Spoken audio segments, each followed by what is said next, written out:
এই মুহূর্তে আমাদের সঙ্গে রয়েছে নৈহাটি বিধানসভার উপনির্বাচনে তৃণমূল কংগ্রেস মনোনীত প্রার্থী সনদ দে। তার সঙ্গে সরাসরি কথা বলে নিলাম। ভোট শুরু হয়েছে, কিছুক্ষণ হলো, কেমন দেখছেন? খুব শান্তিপূর্ণভাবে ভোট হচ্ছে, মানুষ স্বতঃস্ফূর্তভাবে ভোট দিচ্ছে। সবে শুরু হলো, তো 1 ঘন্টা হয়েছে, খুব ভালোভাবে চলছে। উপনির্বাচনে একটা দেখা যায় যে কম মানুষ ভোট দিতে আসেন, আপনারা কিভাবে মানুষজনকে বলছেন যে মানুষকে হচ্ছে যে মানুষ তাড়াতাড়ি আসুক, এসে ভোট দিক। এখনো বুথ খালি আছে, তবুও মোটামুটি প্রথমে 1 ঘন্টায় 70টা 80টা করে ভোট পোল হয়েছে।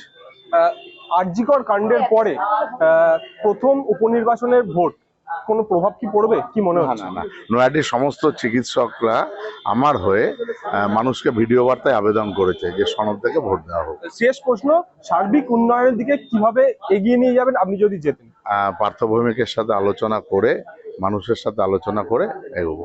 আমরা সরাসরি কথা বলে নিলাম নৈহাটি বিধানসভার উপনির্বাচনের তৃণমূল মনোনীত প্রার্থী সনদ দে। তিনি যেমনটা জানাচ্ছেন যে সার্বিক উন্নয়নের দিকেই তিনি যদি ভোটে যেতেন, তিনি কিন্তু সার্বিক উন্নয়নের দিকেই নৈহাটির বিধানসভার মানুষকে এগিয়ে নিয়ে যাবেন।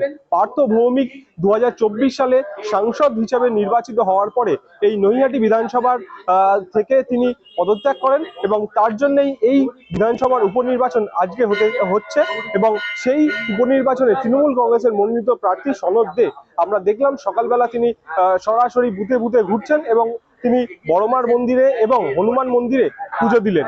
ক্যামেরায় দেবরাজ দত্তের সঙ্গে অভ্রদীপ দাসের রিপোর্ট, ট্রাইব টিভি, নৈহাটি।